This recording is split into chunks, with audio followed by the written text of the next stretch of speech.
You're listening to Love Your Shelf. This week, artist and art professor Candace Hicks, my sister, joins me to talk about the books that she's reading and the media that we're consuming. Enjoy!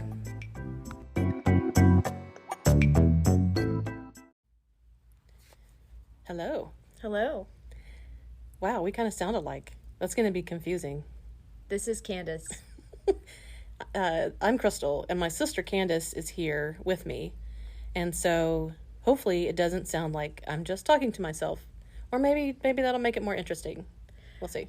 You're just jumping back and forth, pretending to listen Yes. to yourself. And answering myself. Yeah. Yeah. I could do a voice. You know, a voice that's even more... like a voice, like... You want me to? No. Okay. No. I would rather we just sound alike. So I have had kind of a busy week reading and watching stuff, and it's been a good week because I have enjoyed all of the things that I have read, which is not always the case, obviously. But so it's been a good week. So I'm going to jump right in and tell you about what I've read, and we'll see what you think. So the first thing that I read is called The Anthropocene Reviewed. It's by John Green, who was a novelist. He wrote The Fault in Our Stars, which many people have heard of. There's a movie made of it. But he apparently, according to this book, stopped writing fiction, and he now has a podcast by the same name of the book, has had it for a while, which I hadn't listened to in advance of this. But it's about the Anthropocene, which is the era of time that we are currently in, that's dominated by humans. You know, I became acquainted with this term through, I think, Diane Ackerman's book about the Anthropocene. I don't remember the exact title. It has Anthropocene in the title as well. You're right. I forgot about that. I mean, maybe I heard of the term before that, but my first real exploration, Diane Ackerman, Natural History of the Senses. Yes. Yeah. Which, read everything that Diane Ackerman has written because she's amazing. So he has this podcast with his brother, Hank Green, and each of the chapters of this book is based on a topic. I think all of them or most of them have been covered on his podcast. And each podcast covers two basic topics. And it's called Reviewed because he in the introduction, he explains like his purpose for all of this is that everybody, we're in this system now where everything gets reviewed. Everything that you do, see, read, watch, even this podcast, we're reviewing stuff. 5 stars. Yeah, exactly. Which this podcast does have 5 stars, actually. Oh, nice. Just to throw that in there. But, so don't go out there and try to correct that review. Let's let it ride. Subscribe. Yeah, exactly. Yeah. And so, so that 5-star rating thing is actually, pretty ludicrous. So what he does is he takes it and applies it to things like, one thing that he talks about is the cave painting at Lascaux, right? And so he gives that a rating. Or he gives, some random thought or something that he had. He gives things a rating. And it's funny, usually. Okay. But it also is, he kind of does like a shallow dive in these topics, and kind of gives his perspective on things, and then at the end says 3 stars or whatever. And so it was good. It's funny. Some things actually are more touching or more heart-wrenching. It just depends on the topic. But so speaking of the Lascaux cave painting, he mentions, and what he does throughout the book is he mentions all of these other works of art, places, architecture, all of this other stuff. So he's kind of pulling from, all the different aspects of the world to talk about the, one particular thing. So he mentions in that chapter on the cave painting the documentary by Werner Herzog, Cave of Forgotten Dreams, which is a great documentary. It made me, like, one of the things I liked about this book is that it kept feeding me movies and other books and other topics that I wanted to sort of branch out and either remember or examine more, or, new stuff that I hadn't seen before. So I recommend it. If you want to get a taste of it, you can check out the podcast. Like I said, he covers 2 topics on each podcast. Or the book is like a lot of books that I've liked recently, like some of the ones that I mentioned last week, that they're kind of broken up into easily digestible sections. So you can pick it up, read a chapter or 2, and you've got all that you need from there, and you can pick it up later or move on if you're not interested in those topics. So, 5 stars. Sweet. Yeah. The next couple that I read are graphic novels, which I go through phases on graphic novels. Sometimes I'm really into them, and they are adult graphic novels. They're not meant for kids or teenagers. And the first one was The Secret to Superhuman Strength. Oh, I want to clarify, adult graphic novels. Like, you just mean... I mean, like, in the librarian sense of adult. Like, oh, okay. Yeah. Okay. You don't mean mature content, per se. Not per se. Okay. But it's about, like, both of these are, like, Gen Xers that are writing them. Yeah. Or maybe even a little older than Well, Gen Xers. I know Alison Bechtel. Yes. Because of the Bechtel test. I Yes. think I'm correct in saying that Yes. this is a cultural touchstone of analyzing films. Yes. Uh-huh. Yes. So the author of The Secret to Superhuman Strength is Alison Bechtel. And she also wrote Fun Home, a graphic novel that was later made into a Tony Award winning musical, oddly enough. I didn't know that. Yeah. And the Bechdel test is named for her. And the test, correct me if I make it, well, there's actually different versions of it, but the general idea is that the Bechdel test is that you're sort of judging a film based on whether or not it has a moment where 2 female characters are talking to each other and they're not talking about a man. Yeah. Yes, you can pass the Bechdel test if your female characters manage to have a conversation where no man is mentioned. Mm-hmm. And it never happens. Try that, yeah. Yeah, it never happens. Pay attention to that movie. the next time that you're watching something. You'll be amazed. Although more recent films are definitely aware of that, I think. Yes. There's been a shift for sure. But and then others will add features to that, like they add more qualifying points or whatever to that. But the general idea is, do you have 2 women? If we were making a film now rather than a podcast, we would be passing the Bechdel test. We would be 5-star passing the Bechdel test. True. Yeah, because it's just the 2 of us here. Well, and now I really want to say something about a man, but I want to hear more about this particular Bechdel book. Okay, so it's odd. She's sort of narrating it as she's writing it, and so she's talking about her writing process, but it's also a memoir of her life. So she goes back to her childhood when her father committed suicide and her mother was majorly depressed, and so she had a lot of issues growing up, and then she sort of frames the whole thing. This superhuman strength test is from the time she was a young child, kind of influenced by Jack LaLanne, the early bodybuilder guy. She wanted to be strong, and she was super active and got at different periods of her life really obsessed with different kinds of exercising. And so she starts running, and then she gets into biking, and she gets into karate. Later she gets into yoga. And so, but throughout all of it, it's kind of in different eras of her life. And the book is split up into her childhood, teens, 20s, and then beyond. And each of those is sort of like the touchstone is the exercise or the physical things that she does with her body.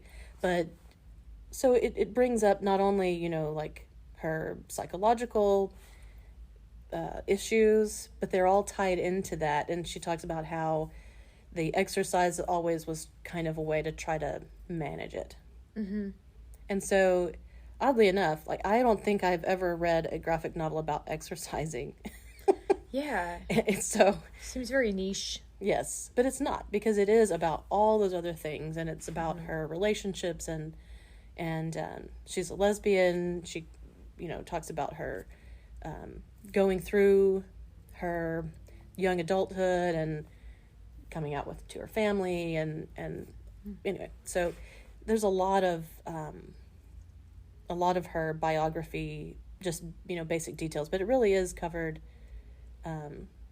I don't know. It was really good. I enjoyed it, and I didn't think that I was going to. Well, what about the visual art side of it?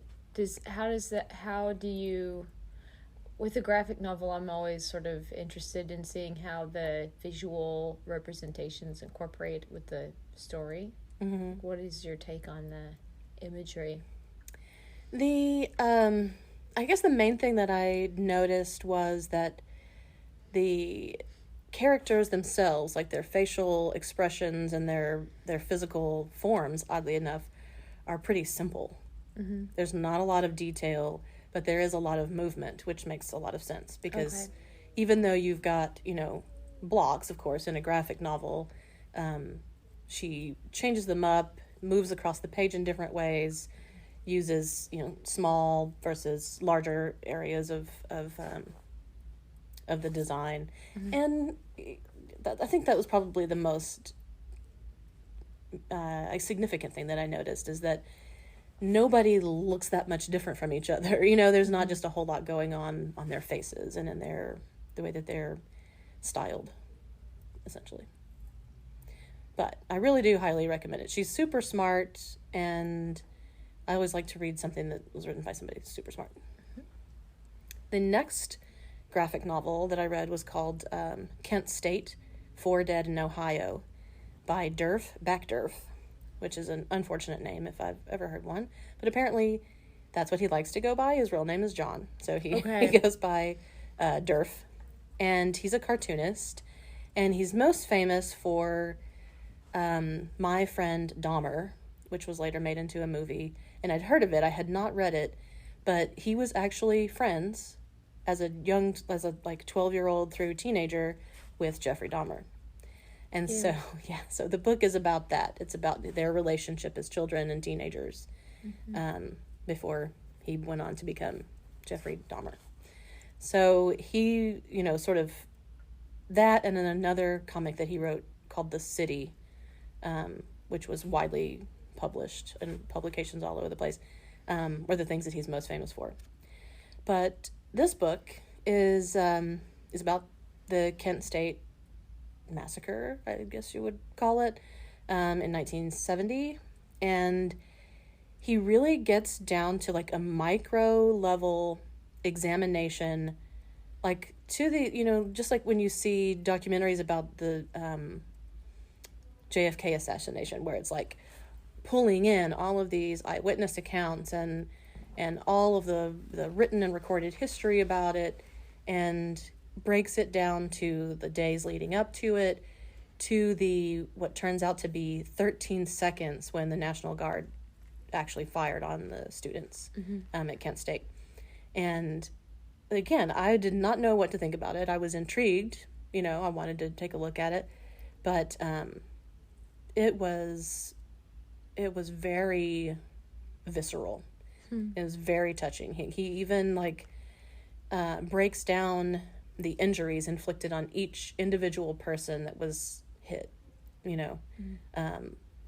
And prior to that had kind of given all their backstories, you know, like this young woman who was 19 who was killed, and what she had been studying and what her hopes and dreams were. And, you know, it was very touching, very moving, and gut-wrenching, but in a graphic novel form. So again, it was surprising, but I would recommend it for anybody who wants to know the actual history, because it even has like footnotes and an index and links to every source that he, you know, it's very unusual for a graphic novel to have that level of historical accuracy, or at least the attempt to make that level of detail. Yeah. I mean, I think a lot of times that graphic novels are compared to films because they are storytelling that have a visual aspect to them. It's very easy to make comparisons to film, but it seems to me like you rarely have a film that's capable of having footnotes and you know, additional information like that, where you can really go deep or pace yourself in a way. Like, I think that's the big difference with a book. With a graphic novel is that you can look up from it or set it aside for a moment in a way that we don't really necessarily consume film or take in a movie. Yeah, like the movie is like drinking from a fire hose or whatever, as opposed to so I would recommend it, and I'm gonna be checking out My Friend Dahmer. Not that I'm not one of those who's like fascinated by serial killers, but I am curious now after seeing this, like, what does he unearth or what does he reveal in his personal experience with this monster person. Yeah. Yikes. Yeah. And then the last book that I'll mention is one that I know you have read as well, because I stopped in the middle of it and you came over to visit. Let me read it. Let you read it, and then took it back and finished it myself. Yeah.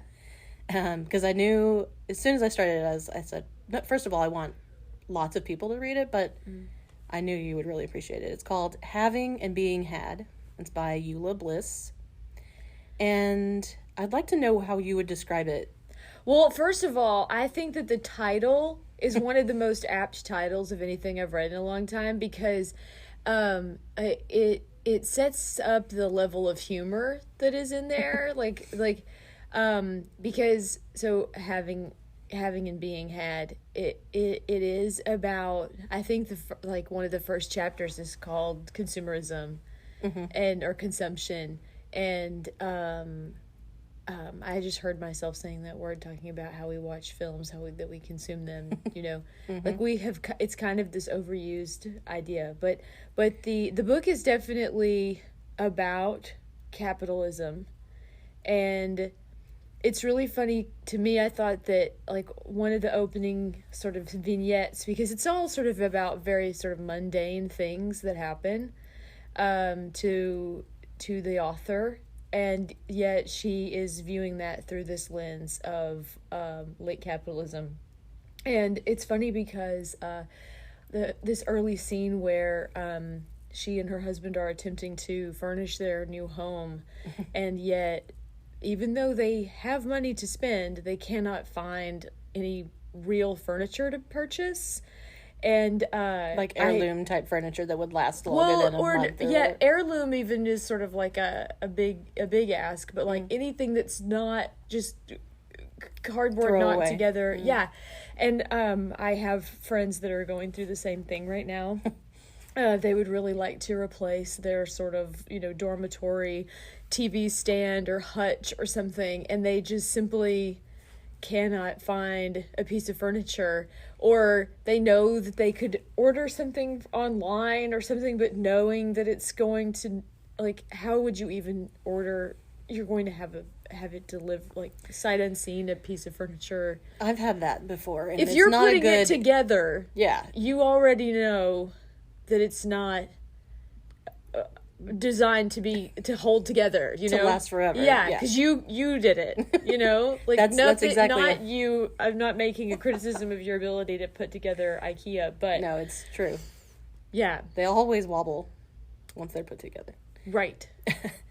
But I mean, but the point I think that you're making about consumerism, it is like we do use that word. It is overused because we over consume, and that's all like that's sort of our mode. We consume, and this podcast is about all of the media that we consume, and I think that like Pac-Man sort of vision of like we're just moving and taking things in, and we're I think that that's really apt, and I think it is a lot of what she's trying to say in the book, that maybe slow down and consider that consumption that you're doing, and it doesn't have to necessarily be about things, although that's most of it. But like like I said, like what's the things that you're putting in your head, in your body, in your in your home, what are you surrounding yourself with or filling yourself with?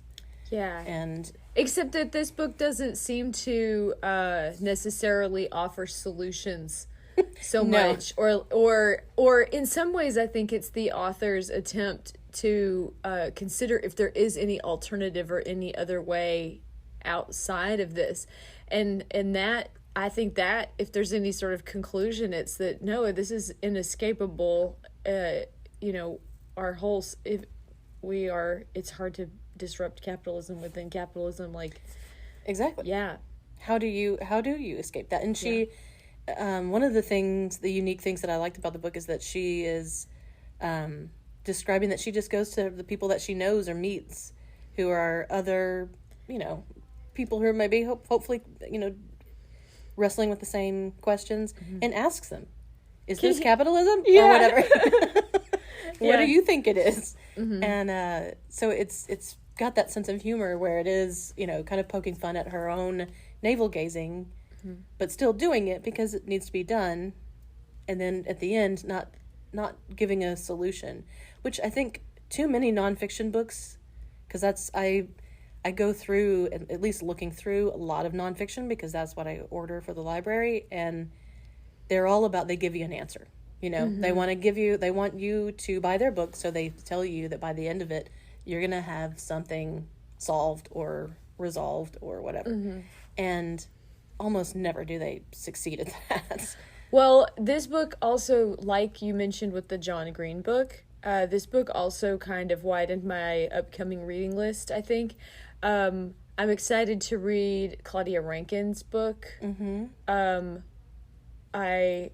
I have read The Mushroom at the End of the World, which was mentioned in this. She's reading The Mushroom at the End of the World. I can't remember if the book How to Do Nothing came up, or if Jenny Odell just writes a blurb on the back cover for the, Yeah. I don't know if it's actually, but that's another book along the same kind of lines. Yeah, and also too because IKEA is so unavoidable. I think there's a, but yeah. So I got excited about reading. There was one other one that I was excited to read, A Woman of Property. And it's interesting because when she refers to her friends that are also writers in the book, she just refers to them by their first name. I know, it had me doing lots of Googling to see if I could tell who it was. Yeah, exactly. So yeah, I'm with you. I always like it if I read something that kind of points me into some other directions of future things to read. Not that it's a requirement or anything, but no, but nice it's a bonus. Yeah. Now we'll say everything together. Yeah. No, we failed. Yeah. We can't try that. Okay.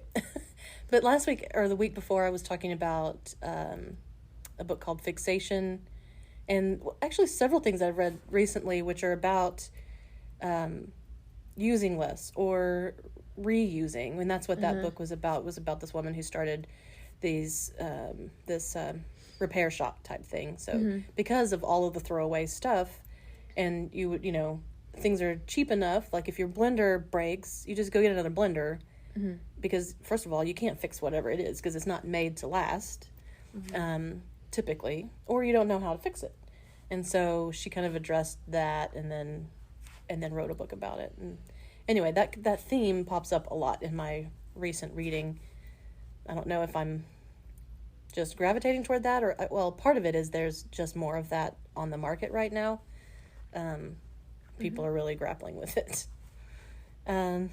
So what else have you been reading lately? So the thing that I've been thinking about the most since I read it is Behave, by the neurobiologist and person who studies monkeys. What's the word for that? I don't know. What's happening to me? That would be a primatologist? Primatologist, thank you. Robert Sapolsky. He also wrote a book called, this was many years ago, Zebras Do Not Get Ulcers. It's about stress in the animal world. So he kind of has a theme here where he writes a lot about parallels or ways of understanding human behavior by making comparisons to animal behavior. I guess is a good way to put it. Like a lot of big fat books of nonfiction, there are a lot of studies referred to that many literate people are already familiar with. So at first I was kind of like, what new am I going to get out of this? Yeah, what new am I going to get out of this? But oh boy, is there like a lot of new, because one of the most interesting arguments that he makes, and indeed I think like one of the two major arguments of the book, is about the existence of free will.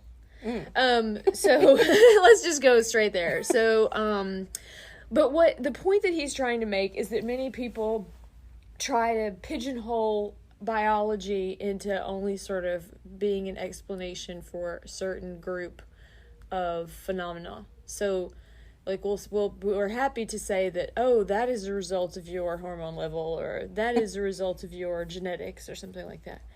And he really does a good job of pointing out the fallacy of agreeing that certain things are your biology, but not everything. Because we all have this tendency to think like, oh, there's a part surely where we're making decisions and we're in control somehow. Right.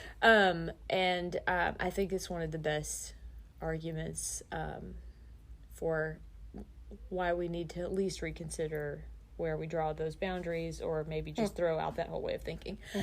Even within the sciences, he's bringing up the idea that, you know, it's also not necessarily helpful to decide, well, this is the realm of sociology, this is a realm for anthropology, this is a realm for geneticists. Like, that we won't come to any kind of fuller understanding if we sort of pigeonhole certain aspects of behavior into their individual disciplines. Because especially as someone who's studying the brain, you know, a lot of that like gets down to like the level of physics, right? You know, it's like beyond the world of biology and down to, you know, like, I don't know, atoms, right? Atoms and stuff. Like, I didn't write the book, you know. I read the whole thing. But the second really kind of astonishingly big, bold argument to include in this book is the ways that he thinks that we should reform, or more accurately, completely overhaul the criminal justice system. Yeah. Yeah. I was not expecting it to take that turn, but I can totally see why that would be. Yeah, and it's I think too that I don't know. I think people would enjoy some of the tone that he takes. It's a little bit impatient. It's kind of like, come on already, fix it, you clowns. Exactly. Yeah. There's a kind of like cranky professor vibe that he gives off somehow right there on the page, you know. That's a special talent. Yeah, how can you be dismissive of other people? Sort of like, it's kind of great. It's kind of great. I need to study that. Yeah, how can I really just get those digs in? You know, the squint. Yes. Yes. But and both of those really big arguments are perhaps not even sort of like they're kind of tossed in, you know. Mm-hmm. It's not the overall the bulk of the book. But there is one study that I've been thinking about a lot because I'm fixated on the phrasing of it. There's a part where, and you can edit this out. I'm getting excited about the fact that you might edit this out. Because no, we're going down the rabbit hole. There's a part where he's citing a study where the scientists showed monkeys how to open a puzzle box, and did the same with human children. And so the human children will very slavishly like follow every single step that you do in showing them how to open the box, including like extraneous steps that are like sort of waving your hand over it or something, you know, whereas the apes or monkey, I don't remember I don't remember what species of non-human primate it was. Okay. But they will only perform the steps that they see are actually opening the box, because the box is clear and see-through. They can tell which steps are necessary to open the box. But the human children over copy the example set, and the way that, is it because the children are watching an adult do it, or is it something else? Well, there's a tendency to say that to say that humans are like the best adapted or more evolved or something like that, which is a fallacy and absurd. But this might be a way in which humans are maladaptive, is that they over copy even when it's to their detriment. They're expending energy that's not necessary. But the word that I got stuck on was the idea that only humans are superstitious. Like the sense that, knock on wood, yeah, wave your hand at 3 times in a circle and you know, throw the salt over your shoulder. Yeah. I admit I'm not a superstitious person, but there are those things that just sneak into your life. Like, I'll jokingly knock on wood a lot but I also say stuff that would get you struck by lightning. Exactly, a lot of it. So I'm just trying to cover my bases, really. Right. But you know, people do a lot of that stuff, just convention wise. You know, that I guess it's just. I don't know that they're. Of course, I haven't spent a lot of time thinking about this, but I don't know that they're, you know, really thinking if I do this, it's protecting me in some way, or. Well, I mean you're a little bit of magical thinking. I do think that kind of thing does become disordered for some people. You know. Yeah, as another example, a lot of people I know will remark on the time, if it's like 11:11 or 12:34, things like that, or like they wake up in the middle of the night and it's 3:33, and who cares, right? I know. It's so weird, but there's a lot of that stuff. So, and probably monkeys aren't doing that. No. They also don't have wristwatches either, but. So they're not checking the time, but right. Anyway, not to digress, but okay, this might be the part where if you were cutting it out, you'd stop here.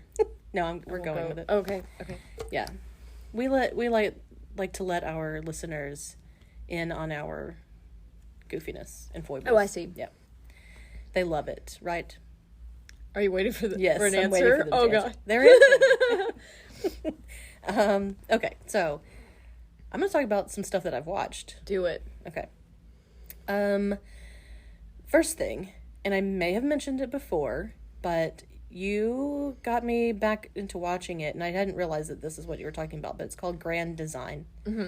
It's a British show, and each episode follows usually a family or a couple who are remodeling or building a house, and they're usually something unique about them, whether it's they're remodeling an old movie theater, which is the first one in how many seasons are there of this show? Like 1,000.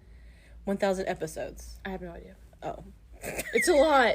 It's I think it's like 25 seasons or something. Yeah, it's been on television for a long time. Yes.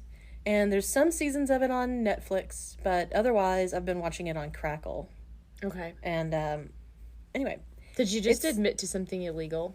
No. Okay. I'm pretty sure it's okay. I don't know. Whatever. If it is, again, edit this out. Just edit it out of your own brain, because I'm not going to edit it out of the episode. Crackle.com.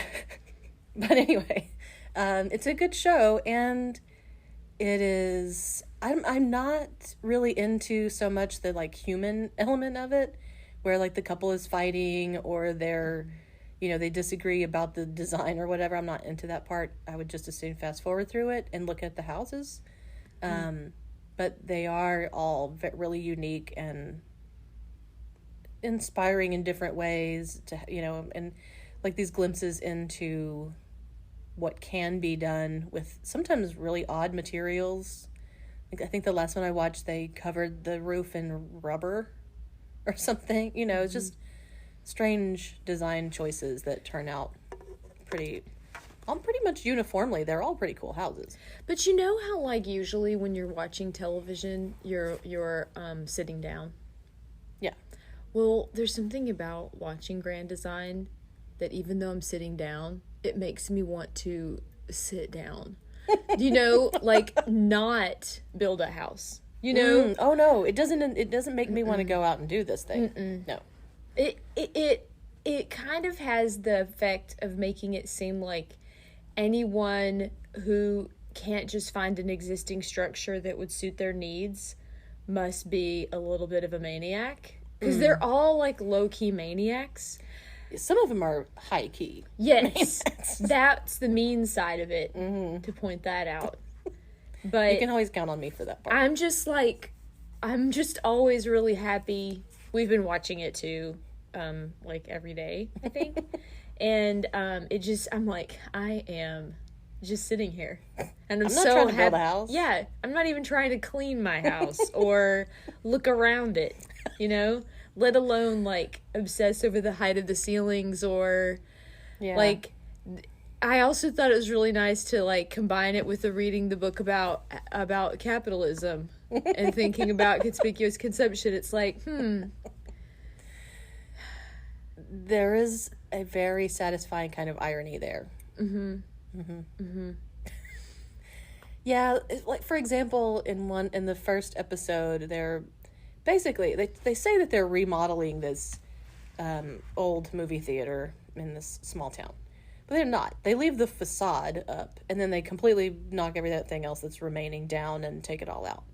So it's kind of odd.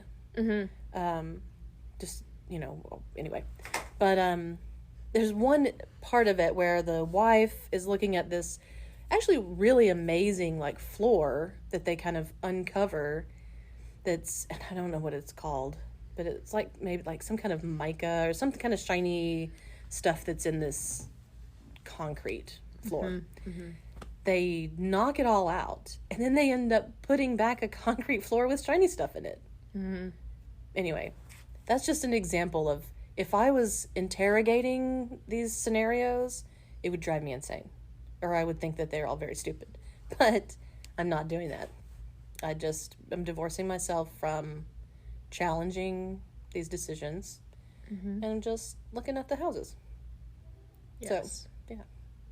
But anyway, I would recommend it if you really want to, anesthetize yourself for a little bit. Yes, and pass a little bit of judgment that doesn't feel really harsh. Oh yeah, but it's not like you're really invested in it or anything. Yeah, you just be like, oh, I would never, those curtains. Exactly. Yeah. On the other hand, the next show that I want to mention just started back a fourth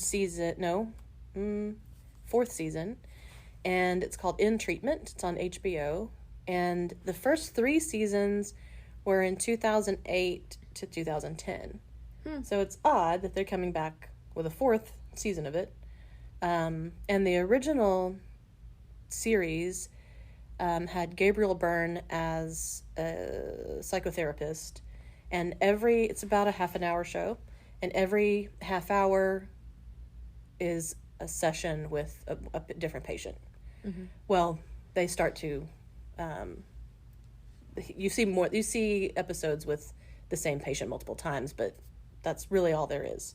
So it's an intriguing premise that you don't see outside of those like time slots a whole lot, particularly at first. And there were like, I don't know, I want to say 43 episodes of this in the first season alone. There's a lot of it. But they are short. They're half an hour, so I guess maybe that's how they... I need to ask a confirmation question. Yes. So the long and short of the show is two people talking in a room? Yes. There's no like, and then we jump to the scene of this is that okay. No, okay. it's so really... it's like a play in a way. Yes, it's a conceit that it's very restricted to this room. And so the new season, no more Gabriel Byrne, I guess. He's not there. Too bad. I like him. But Yuzo Aduba is the therapist. Okay. And she's from Orange is the New Black. She played Crazy Eyes. And so this is kind of like the furthest away from that character that she could probably get. Like she's very stoic, presenting herself in a very formal way. Not at all. No hint of Crazy Eyes. Right. Which is good as a therapist, hopefully. But and for an actress. Yeah. She's got range, I'll tell you. Of course. Yes. Yeah. There is, which apparently now all HBO shows have an accompanying podcast with them. There are very few shows that I'm going to turn it off and then go, I'm going to go listen to a podcast about what just happened. But, hey, I don't know. Maybe they're super popular, or they're trying to make it popular. But, in the first episode, I've only seen the first 2 or 3 for this new season. I think there's 24 of them. Or there will be 24. And it begins, and she's actually only FaceTiming with her client. And so I guess the first episode, I think it's just the first one, it's during COVID. So that's part of what they're talking about. And then in the next, I guess that was the pilot, and then when they carry on with the next episode, the characters are in the same room face to face, and they mention, yes, we had our COVID test or whatever, so that they can be face to face. But so all of this was just filmed in the last year, apparently. It's good, I will say. It's like I said, unique conceit, but I didn't feel like the restriction of, oh, this is boring, it's just two people talking to each other.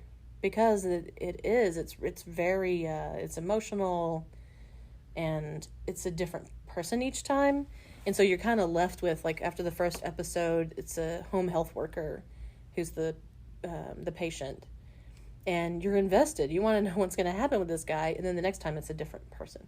And so it kind of keeps you going through it so that you pick up on all these threads of stories that have been started. I see. Yeah. That I know that we're now talking about film and television, but I'm remembering that the 4th book in the 4-book series by Allie Smith is set in the seasons COVID. one? Yes. So summer is the final season of those. I guess she's only going to have 4. She starts over again. Yeah. Is set against the backdrop of Brexit and COVID.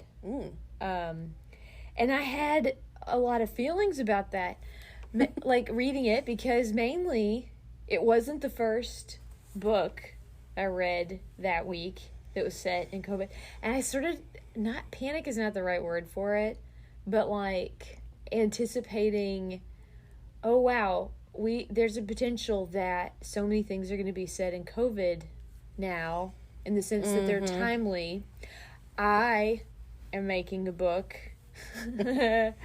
called Shameless plug. Well, No.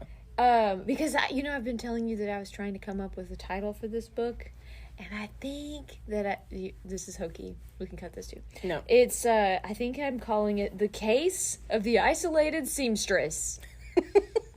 And because I was trying, I want it to be a pun. Mm-hmm. And seamstress seems stressed, seamstress. Uh-huh. She Very seems clever. stressed, Yeah. and she is stressed, And she's a seamstress. and the whole book is embroidered, so Yeah. I don't know. I'm all about it.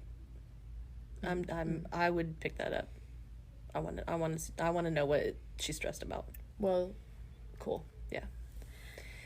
But yeah, no, I agree with you. What I was glad about this in treatment episode is that that's how they dealt with COVID.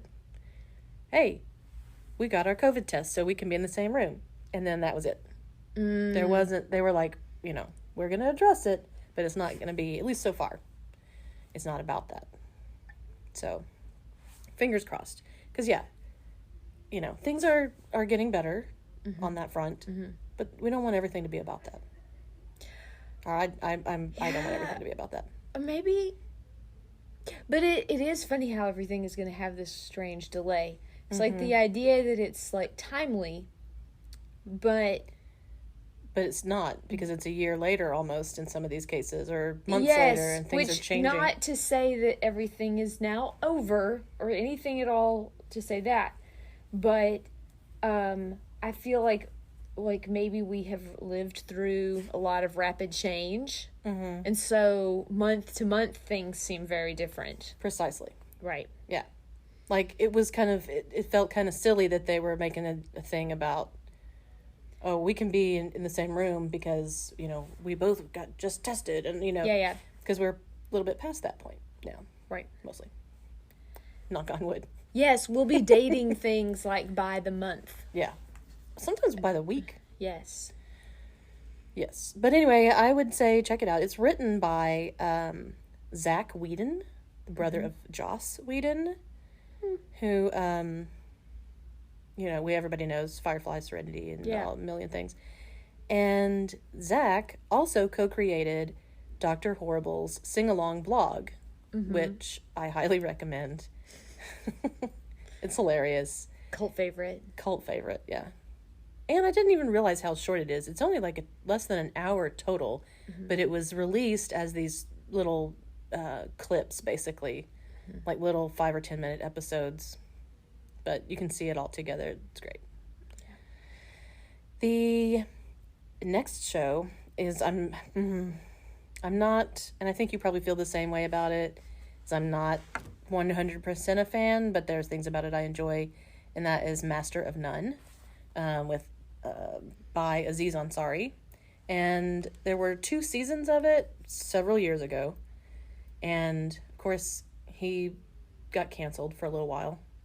He suffered, I don't know. He was a victim of the Me Too. I don't want to say victim. He was affected by that, and we don't have to get into the details of that. Yeah. Yeah, I think that in his case was one of those where I don't think I ever really understood exactly what happened. Mm-hmm. Yeah. So we'll leave it at that. And it's very unfortunate for him and, anybody that's affiliated with it, because like the first season of the show especially is really heavily influenced by Woody Allen. So I think that kind of left a bad taste once this stuff came out about Aziz. Anyway, and then the second season takes a different shift, and it's set in Italy, and he, sort of gives these really heavy nods to Italian directors, and so you can tell that he's what his influences are and he's masterful at that to a certain extent. Ironically, Exactly. He's master of something. Mm-hmm. But then this third season, which just started, has a character that came from those first two seasons, Lena Waithe's character, and it focuses on her and her relationship. And again, this third season is kind of back in the Woody Allen vibe, where it's very talky and slow and,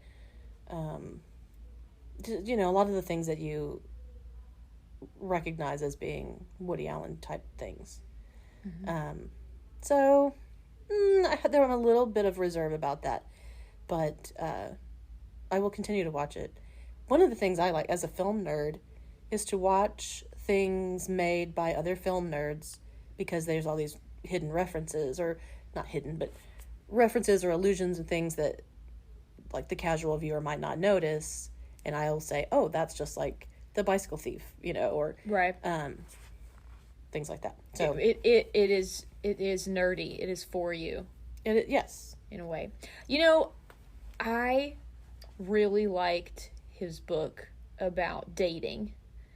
It was that like, was super popular a few years ago. you know, it's funny because someone made the most mortifying comment to me when they saw that book in my house, because they were like, why are you trying to figure out how to date?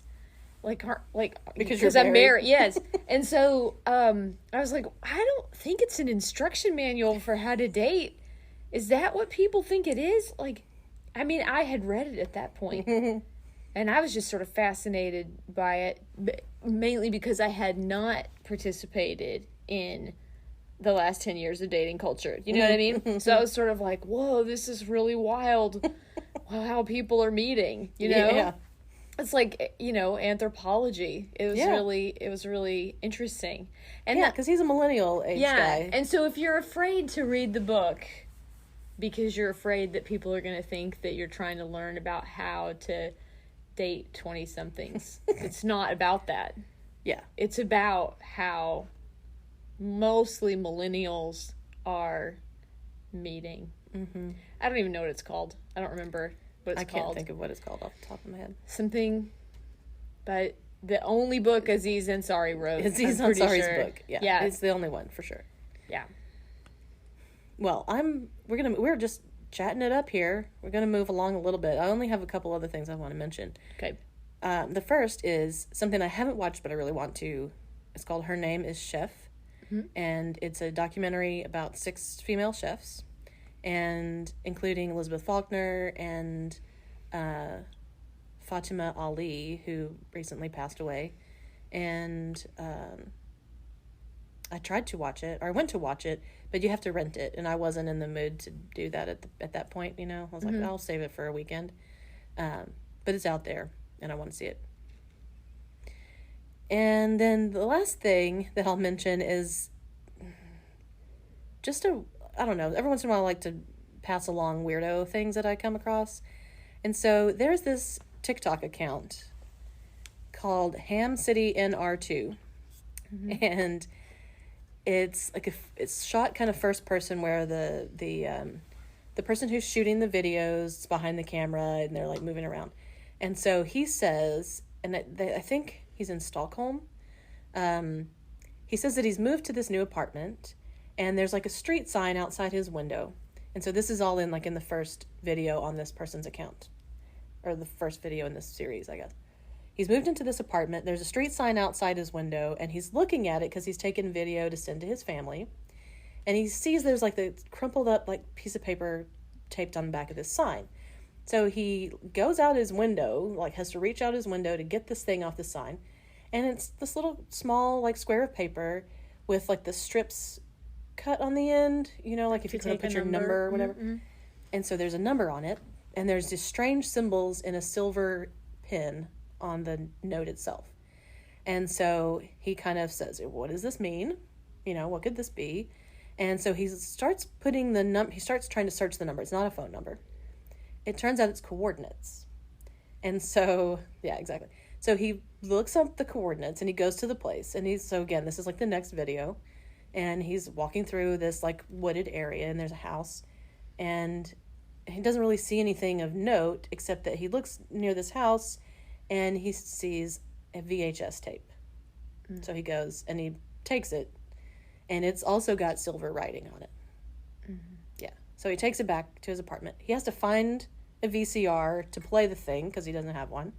You can't play a tape that you found in a secret location. Right? You're not supposed to do that. That's how you get the ring thing happen to you. Yeah. And the Blair Witch comes after you. Yeah. And so now all of the bad things happen. We all know this. So this guy clearly is a dummy. Or has not been exposed to modern culture in any way. But he seems like he's pretty savvy, so, you know. Anyway, so there's like, I think 14 or 15 videos now. And as I was looking it up so that I could talk about it now, because when I first saw it, he only had the first video out. And I was like, weird. And I hadn't really followed it except through like the second or third videos because I was, you know, I don't know. We'll see how it goes. But Newsweek now has a story on it. It's like taken off. He's got all these people that are like feeding him, like helping him and figure out these clues. Is it you? I would never admit to that. Okay. But I'm also pretty sure I'm not in Stockholm. People but you may listening have don't know Confederates there. Yes. It kind of sounds like something you would do. That's why I'm mentioning it, because it makes me very mad that I didn't already do this, or, you know, it is definitely something that is interesting to me. There's been some things sort of similar to this that I thought were pretty clever. This one does, I mean, he's staying in it. Like, he is not admitting that he's set this up for himself or whatever, you know. He's making it out like he's just finding this stuff. And it's pretty technical. Like, when you get to the tape, when it shows it, of course, it's not just like, you know, a straight up scene of something. It's like sounds and whatever. And so somebody else is having to like resolve it into a picture, and then the sounds, I don't know, they equate to something else. And then somebody else says, hey, this is a picture of what, you know, I decoded this for you, and here's the picture. And the guy says, that's the floor plan of my apartment. Gross. Yes. So just like, I love the storytelling of it. It's like QAnon. I'm just kidding. but it is sort of like,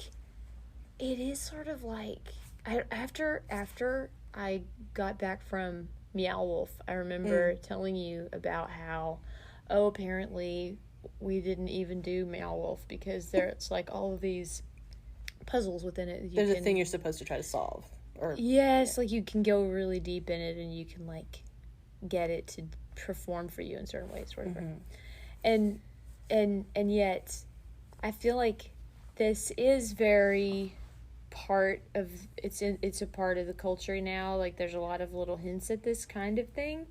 And we do escape rooms here every month, and it's like leaving this trail of clues, and that's part of why I'm fascinated. You know that movie, The Game? Yes. Yes. So you can hire a company to the game you. You know, like they'll like send mysterious things to you and call payphones as you walk past them and stuff. Yeah. So like everybody like wants that in their lives, I think. I also do want adventure. Yeah. Well, there's like the mysterious package company where you can have them send you things and you have to try to figure out what it is and solve a clue, or the hunt a killer thing. There's tons of those.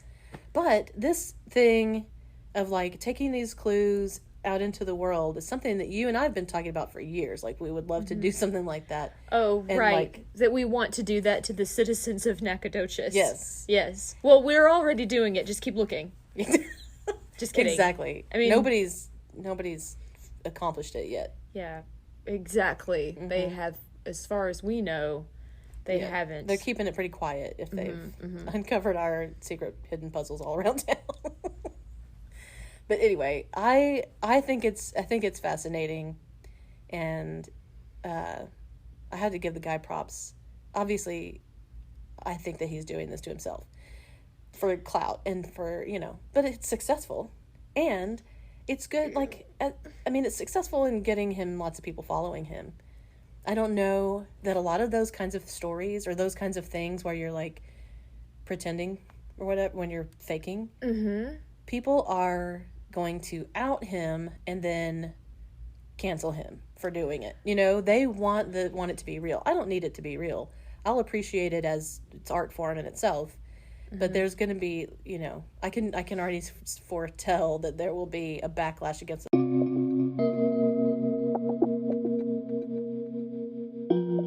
So we talked a few more minutes here about mysterious phenomena, but mysteriously, that part of the recording is lost. So that's all there is for this week. We will have follow-ups next week, and Emily will be back, and we look forward to hearing from you. Have a great week.